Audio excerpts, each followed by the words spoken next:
పండగలైనా పెళ్లిళ్లైనా వస్త్రాలకు వేదికొక్కటే, అదే SR shopping mall. Family అంతటికి unlimited offers. అసలకి అది సినిమా ఉంది అంటే హీరో చెల్లెలు రేప్ సీన్. హ్మ్. అసలంతా అప్పుడంతా రేపులు వరలక్ష్మి అని ఆ! పిలిచేవాళ్ళు ఆడియన్స్ కూడా. అవును. నిజంగా అన్ని సీన్స్ ఒక అమ్మాయి అండ్ దట్టు ఒక మిడిల్ క్లాస్ అమ్మాయి, పెళ్లి కావాల్సిన అమ్మాయి, ఇండస్ట్రీకి ఇష్టంతో వచ్చిన ఆ ఒక్క కారణం వల్ల ఇన్ని భరించారు కదా మీరు. పెయిన్ అంతా కూడా. నాకు యాక్ట్ చేసినప్పుడు కూడా పెయిన్ అనిపించలేదు గానీ, రేపుల వరలక్ష్మి అనేసరికి నాకది నచ్చల. చాలా మందికి చాలా ఇంటర్వ్యూల్లో కూడా చెప్పాను. Please don't mention that. మేము చేసాం. ఇలా ఒక అమ్మాయికి జరిగింది, జరుగుతుంది. సొసైటీలో ఇలా అంతా చెయ్యకండి అని చెప్పాల్సింది పోయి మీరు ఆ క్యారెక్టరైజేషన్ నన్ను సిస్టర్ వరలక్ష్మి అనండి. నేను అవును. సంతోషిస్తాను. నేను లేకపోతే చెల్లెలు, లేకపోతే బేబీ వరలక్ష్మి అనండి. రేపులు పెట్టి నాకు చెప్పటమే కూడా ఏంటే అలా ఏ అమ్మాయికి జరగకూడదు. సో, మనం వచ్చి యాక్ట్ చేసి చూపిస్తున్నాం అలాగా. సో, ఆ పేరు పెట్టి పిలవటం నాకు అస్సలు ఇష్టం లేదు. చాలామంది కో ఆర్టిస్టులు కూడా అలా పిలవటము పిలిచారా మైక్‌లో మేడం? పేర్లు చెప్పొద్దు గానీ, మైక్‌లో కూడా అనౌన్స్ చేశారు. 100 డేస్ ఫంక్షన్‌లో. నాకు చాలా హర్ట్ అయింది.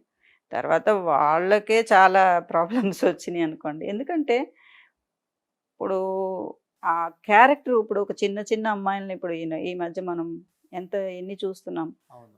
అప్పుడు సిస్టరు అంతే, ఇప్పుడు చిన్న అమ్మాయిలు అంతే. మనం వచ్చి అలా ఘోరంగా ఒక అమ్మాయిల్ని ఎంత వేధిస్తున్నారు.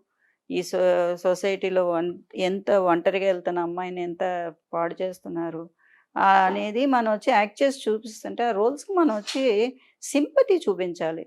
కొంతమంది వచ్చి దాన్ని వచ్చి క్రిటిసైజ్ చేస్తే నాకది నచ్చల. ఐయామ్ సిస్టర్ నాట్ రేప్ వరలక్ష్మి అన్నాను. I don't like that. Hmm. నాకు అలాగా అనేవాళ్ళని కూడా చాలా కోపం వస్తది.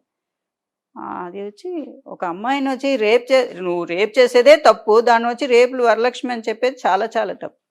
You should not use that word అనేది కదా! ఇండస్ట్రీలో అప్పుడు కామన్ గదా! ఎవరన్నా పైకొస్తున్నారంటే ఒక మాటతో వాళ్ళని తగ్గిచ్చేద్దాం. తగ్గించటం అనేది, హిల్ ట్రీట్ చేయటం, చాలా సార్లు వచ్చి నాకు చాలా కోపం వచ్చేది.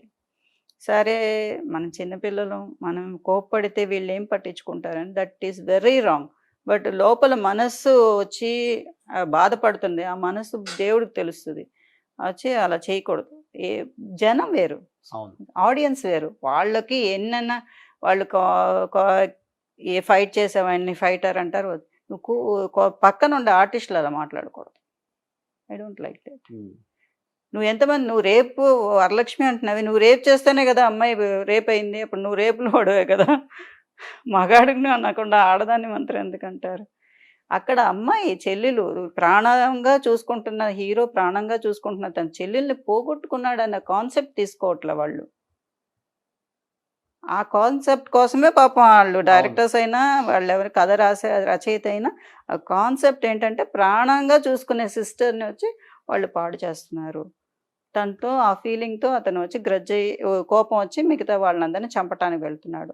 ఆ కాన్సెప్ట్ తీసుకోండి. అలా ఒక హీరో అలా వచ్చి మగాళ్ళందరూ తన చెల్లెల్ని, తన తల్లిని, తన భార్యని కాపాడుకోవాలి. సో, మనం ఒక సింబాలిక్‌గా చూపిస్తున్నాం. అది వదిలేసి కాంట్రవర్సీ టాక్‌లేంటి నాకు అర్థం కాదు. ఒక జనరేషన్ నడిచిందిలే మేడం అప్పుడు. ఆ! హీరో అంటే హీరో చెల్లెల్ని పాడు చేయాలి. హ్మ్. లేకపోతే తల్లిని చంపేయాలి. ఇలాంటి అంత ఇప్పుడు సెంటిమెంట్ అది అప్పుడు. లేదు. ఇప్పుడు చెల్లెళ్ళు లేదది. దే ఆర్ బ్లెస్డ్ అదే అనిపిస్తది. బ్లెస్డ్ ఇప్పుడు ఉన్న సిస్టర్స్ అందరూ దే ఆర్ బ్లెస్డ్ అని. ఫస్ట్ చెల్లెల్ని కాపాడుకుంటున్నాడు హీరో. అవును. చెల్లెళ్ళకి పెళ్ళిళ్ళు చేస్తున్నారు. హ్మ్. సీతమ్మ వాకిట్లో సిరిమల్లె చెట్లు చెల్లెళ్ళకి పెళ్లి చేస్తుంటే నాకు పెళ్ళిళ్ళు చాలా అన్ని సినిమాలు పెళ్ళిళ్ళుంటాయి. అయి చెప్పరు. ఎన్ని పెళ్ళిళ్ళు చేసుకుందాం మా నాన్నగారు అనేవాళ్ళు. నేను కూడా నా కూతురికి ఇంత పెళ్లి చేస్తానో లేదో అనేవాళ్ళు. కరెక్ట్‌గా ఆయన నాకు పెళ్ళే చేయలేదు, వెళ్ళిపోయారు. హ్మ్. అన్ని సినిమాల్లో పెళ్ళిళ్ళుండేయి.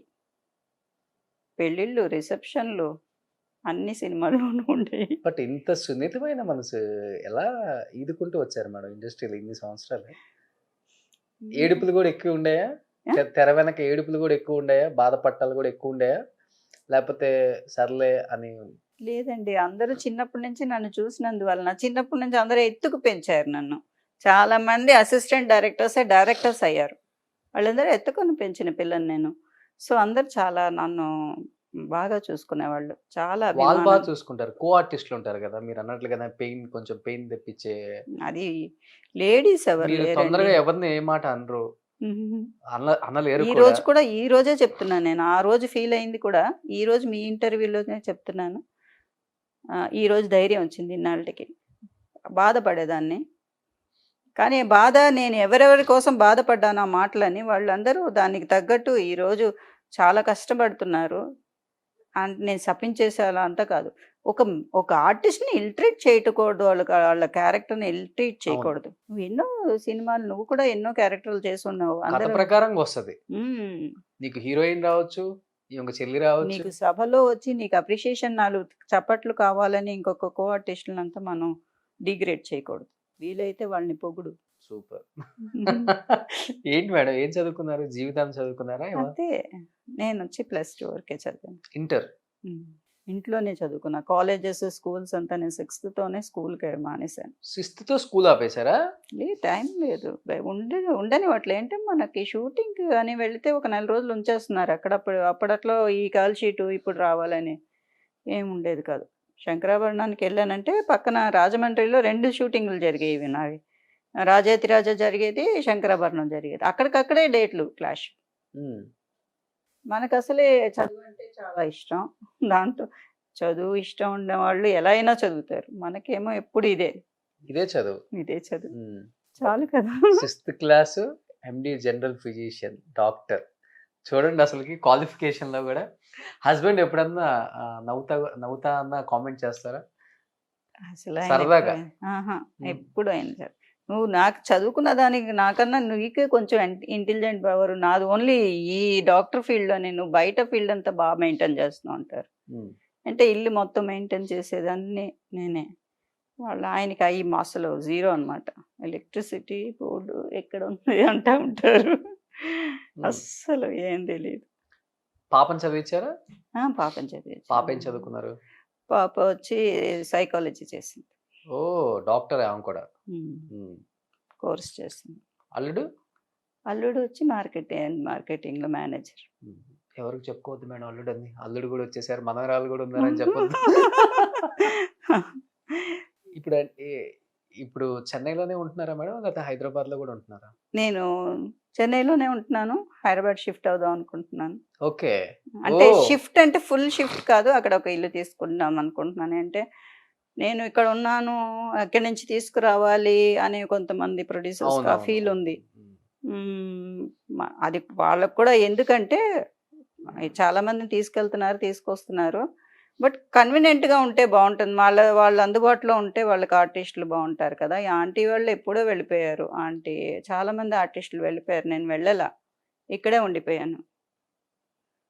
అప్పట్లో ఆంటీ వాళ్ళందరూ అన్నపూర్ణ ఆంటీ వాళ్ళందరూ వెళ్ళిపోయారు. కానీ నేను ఇక్కడే ఉండిపోయాను. చాలామంది వెళ్ళిపోయారు. చాలామంది సూసైడ్ చేసుకున్నారు పాపం. ఇక్కడ పని నుంచి అక్కడికి వెళ్ళలేక ఇక్కడ ఉండిపోయి ఎంతమంది టెక్నీషియన్స్ చనిపోయారండి. ఫైనాన్షియల్‌గా ఇబ్బంది పడి. ఫైనాన్షియల్‌గా అప్పట్లో. చాలా కష్టం.